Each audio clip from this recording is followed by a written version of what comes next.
ඉතින් ඔයා මේ වීඩියෝ එක ක්ලික් කරලා ආව කියලා කියන්නේ ඔයත් CV එක ගොඩක් කම්පැනිස් වලට ඇප්ලයි කරලා හැබැයි කම්පැනි පැත්තෙන් කිසිම රෙස්පොන්ස් එකක් නැතුව ගොඩක් අවුලෙන් ඉන්න කෙනෙක්. ඉතින් මේ වීඩියෝ එක ඉවරනකම් බලන්න ඔයාගේ ප්‍රශ්නට පිළිතුර මේ වීඩියෝ එක ඇතුලේ තියෙනවා.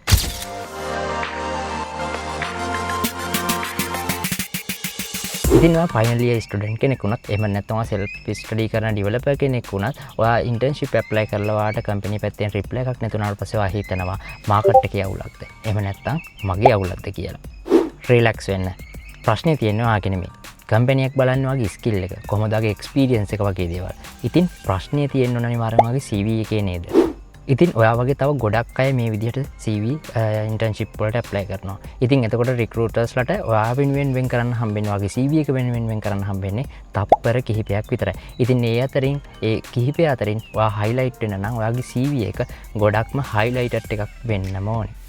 ඉතින් ඔයා CV එකට ඔයාට Java පුළුවන්, Angular පුළුවන්, Spring පුළුවන් මේ වගේ ඔයාට පුළුවන් ටෙක් ස්ටැක් එක ලිස්ට් කරලා දාන එක තමයි normally කරන්නේ. හැබැයි recruitersලා බලන්නේ ඔයා මේ skill එක use කරලා මොන වගේ problemද solve කරලා තියෙන්නේ කියලා. ඉතින් ඔයා මේ විදිහට skill list එක දාලා හැබැයි ඔයා මේ skill list එකට evidence දාලා නැත්නම් එතකොට ඔයාගේ CV එක value එකක් නැති CV එකක් බවට පත් වෙනවා. ඉතින් ඔයා YouTube හරි කොහේ හරි ටියුටෝරියල් එකක් බලලා ඔයා එකෙන් බලාගෙන ප්‍රොජෙක්ට් එක කරලා ඒ ප්‍රොජෙක්ට් එක නම් ඔයාගේ CV එකට ඉන්ක්ලූඩ් කරලා තියෙන්නේ. එතකොට ඒ ප්‍රොජෙක්ට්ස් common projects. ඒ කියන්නේ අනිත් ස්ටුඩන්ට්ස්ලාත් ඒ විදිහට කරන අය ඉන්නවා. එතකොට ඒ ඇත් එක්ක ඔයා common කෙනෙක් වෙනවා. එහෙම නැතුව highlight කෙනෙක් වෙන්න නම් ප්‍රොජෙක්ට් එකක් දාද්දි ඔයා problem එක solve කරලා ඒකෙදි ඔයා කරපු role එක clearly explain කරලා දාන්න. ඒකෙදි ඔයා නිකම්ම CRUD application දාන්න එපා. ඉතින් කම්පැනි පැත්තෙන් ඔයාගේ decision making කොහොමද ඔයාගේ learning and ඔයාගේ debugging වගේ දේවල් තමයි කම්පැනි පැත්තෙන් expect කරන්නේ. එතකොට ඔයා මෙන්න මේ programming language කිහිපය දන්නවා, ඒ වගේම මේ වගේ framework කිහිපයක් දන්නවා කියන එක list කරනවා වෙනුවට ඔයාට දෙයක් හිතන්නම වෙනවා. ඉතින් ඔයා කරන අනිත් වැරද්ද තමයි ඔයා එක CV එකක් හදලා ඒ CV එක තමයි හැම කම්පැනියටම දාගෙන යන්නේ. එක CV එකක් හදලා එක ෆෝන් එකට දාගෙන ඒක හැම කම්පැනියකටම ඇප්ලයි කරනවා. ඉතින් ඒ වැරද්ද කරන්න එපා.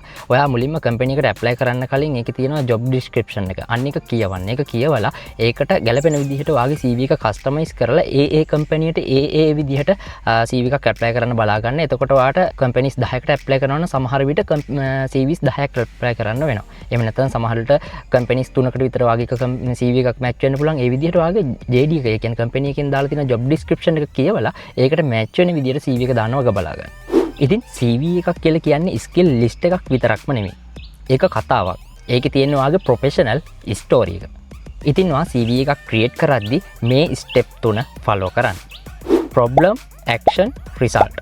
හිතන්න ඔයා කරපු projects ටික ඔයාගේ CV එකට දානවා කියලා. ඒකෙදි problem statement එක විදිහට ඔයා මේ ප්‍රොජෙක්ට් එක පටන් ගත්ත ප්‍රශ්නය මොකක් නිසාද? එක්සැම්පල් එකක් විදිහට ඉන්ස්ටිටියුට් එකක ස්ටුඩන්ට් ඩීටේල්ස් මැනුවල් ෆයිල්ස් වලින් තමයි මැනේජ් කරලා තියෙන්නේ. ඒක ටයිම් කන්සියුමින් සහ එරර්ස් ගොඩක්. රයිට්. අපි දැන් ප්‍රශ්නය අයිඩෙන්ටිෆයි කරගත්තා. ඊළඟට ඔයා සෙකන්ඩ් ස්ටෙප් එක තමයි ඇක්ෂන්. ඇක්ෂන් කියලා කියන්නේ එතකොට අර අයිඩෙන්ටිෆයි කරගත්ත ප්‍රශ්නයට ඔයා මොකද්ද දෙන සොලියුෂන් එක.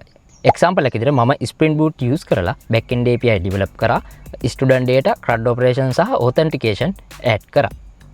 රයිට්. දැන් ඔයා ප්‍රොබ්ලම් එක අයිඩෙන්ටිෆයි කරගත්ත ඇක්ෂන් එක හරි අන්තිම ස්ටෙප් එක තමයි රිසල්ට් කියලා කියන්නේ. ඉතින් මේකෙදි ඔයා දාන්න ඕනේ ඔයා ගත්ත ඇක්ෂන් එකෙන් අර ප්‍රශ්නය විසඳුණාද කියන එක තමයි ඔයා මෙතනදී එක්ස්ප්ලেইন කරන්න ඕනේ. ඉතින් එක්සැම්පල් එක විදිහට මේ සිස්ටම් එක නිසා manual data entry time එක 140කින් අඩු වුණා. data accuracy එක වැඩි වුණා. මෙන්න මේ වගේ points තමයි ඔයා මෙතනදී highlight කරන්න ඕනේ. එතකොට මෙන්න මේ විදිහට problem, action, result කියන තුන එකතු කරලා පොඩි ඩිස්ක්‍රිප්ෂන් එකක් තමයි ඔයා මෙතනදී ප්‍රොජෙක්ට්ස් එක ඇතුළට ඉන්ක්ලූඩ් කරන්න ඕනේ. ඉතින් CV එකේ වැදගත්ම පාර්ට් එකක් තමයි ප්‍රොජෙක්ට්ස් කියලා කියන්නේ. ඉතින් මේකෙදී ඔයා පොඩි කරපු ප්‍රොජෙක්ට්ස් 5ක් 6ක් දානවට වඩා එක කරපු හරි සොලිඩ් ප්‍රොජෙක්ට් එකක් දාන එකෙන් ඔයාට ලොකු ප්ලස් පොයින්ට් එකක් ලැබෙනවා.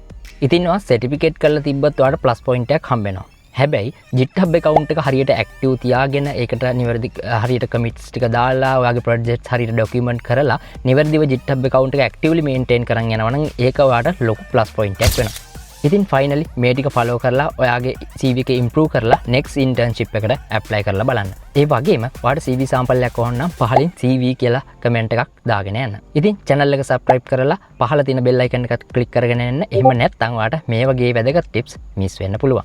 ඉතින් ආයෙත් වීඩියෝ එකකින් හම්බ වෙනකන් ඔයාට ජය වේවා.